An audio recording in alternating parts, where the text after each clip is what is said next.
पहले दिल्ली में रोका और अब पंजाब में विकास कार्यों में अडंगा लगा रहा है केंद्र। केजरीवाल अरविंद केजरीवाल कहा कि यहाँ की सभी विपक्षी पार्टियां भगवंत मान सरकार के काम से घबराई हुई हैं। सब मिलकर केंद्र के पास गईं और कहा कि ये इतने काम कर रहे हैं, इन्हें रोको। भटिंडा में पंजाब सरकार की तरफ से 1125 करोड़ की योजनाओं के शिलान्यास कार्यक्रम में पहुंचे। दिल्ली के मुख्यमंत्री अरविंद केजरीवाल ने जमकर केंद्र सरकार पर निशाना साधा, साथ ही पंजाब के लोगों से अपील करते हुए कहा कि लोकसभा चुनाव में पंजाब की सभी 13 सीटें हमें दीजिए। दिल्ली के मुख्यमंत्री अरविंद केजरीवाल ने कहा कि दिल्ली का काम देखकर आपने पंजाब में हमें वोट दिया था, 117 में से 92 सीटें हमें दी, अब यहाँ की दूसरी पार्टियों को लग रहा है कि इनकी नौकरी गई। अरविंद केजरीवाल आगे कहा कि यहाँ की सभी विपक्षी पार्टियां भगवंत मान सरकार के काम से घबराई हुई हैं। सब मिलकर केंद्र के पास गईं और कहा कि ये इतने काम कर रहे हैं, इन्हें रोको। ये सारी पार्टियां बहुत दुखी हैं। ये सारी पार्टियां अब इकट्ठी हो गई हमारे खिलाफ और ये सारों ने इकट्ठा होकर सारी केंद्र सरकार के पास गई, कुछ करो, इनके काम रोको, इनको काम करने से रोको, इन्होंने इतना काम कर दिया तो हमारा तो बेड़ा गर्क हो जाएगा। ये सारी पार्टियां केंद्र सरकार के पास गई और केंद्र सरकार ने बड़ा गंदा काम किया। उन्होंने पंजाब का सेहत का पैसा देना बंद कर दिया। बताइए, सेहत का पैसा भी कोई रोकता है? सेहत का पैसा रोक करना बंद कर दिया।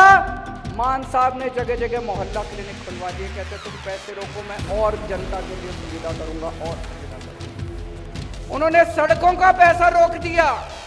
मंडी के अंदर किसान आते हैं अपना माल बेचने के लिए, 5,500 करोड़ रुपए सड़क बनाने का पैसा रोक दिया। मान साहब ने कहा तुम पैसा नहीं देते मत दो, मैं और सड़कें बनाऊंगा अपने किसानों के लिए। हद तो तब हो गई जब इन्होंने नांदेड़ श्री हजूर साहब और पटना साहब श्री पटना साहब जाने वाली ट्रेन का भी इंजन रोक दिया। उन्होंने ट्रेन देनी बंद कर दी। परसों चिट्ठी आई है केंद्र सरकार की कि हम आपको मत्था टेकने के लिए ट्रेन नहीं देंगे, मत्था टेकने जाने के लिए ट्रेन नहीं देंगे। कि हमारे लोगों को, पंजाब के लोगों को किस तरह से केंद्र सरकार दुखी कर रही है। बताइए, कोई किसी, अगर आप किसी को मत्था टेकने में सहयोग करते हो तो थोड़ा पुण्य आपको भी लगता है, लेकिन अगर आप किसी को मत्था टेकने से रोकते हो तो फिर ऊपर वाला आपको माफ नहीं करता।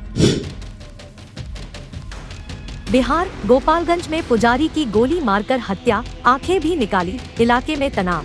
पुलिस पर पथराव करने के बाद झड़प शुरू हो गई, जिसे 2 पुलिसकर्मी घायल हो गए। प्रदर्शन कर रहे गांव के लोगों ने एक पुलिस वाहन को भी आग के हवाले कर दिया। बिहार के गोपालगंज जिले में कल एक पुजारी की हत्या कर दी गई और उसकी आंखें निकाल ली गयी। पुलिस के अनुसार पुजारी के निजी अंगों पर भी चोटें पाई गई हैं। उसका शव कल देर शाम झाड़ियों से बरामद किया गया था। 32 वर्षीय मनोज कुमार सोमवार रात से लापता था। उन्हें आखिरी बार आधी रात को दानापुर गांव के शिव मंदिर से निकलते देखा गया था। मनोज कुमार का भाई अशोक पूर्व भाजपा कार्यकर्ता है। कहीं गया है और प्रशासन भी आए, डीएम साहब आए, बोले जो हम 3 घंटा में पता कर लेंगे, लेकिन 3 घंटा क्या 6 दिन हो गया, अभी तक पता नहीं हुआ। लड़के का शव मिला था, उसी के आक्रोश में लोगों द्वारा रोड जाम किया गया था, जिसमें कि लोगों ने रोड जाम किया था कुछ देर और हम लोगों ने एफआईआर दर्ज करते हुए अग्रिम कार्रवाई करेंगे। अभी रोड क्लियर हो चुका है, एनएच एकदम सुचारू ढंग से चल रहा है। हम लोग जांच कर रहे हैं, इसमें जो भी दोषी होंगे उनके ऊपर कार्रवाई करेंगे।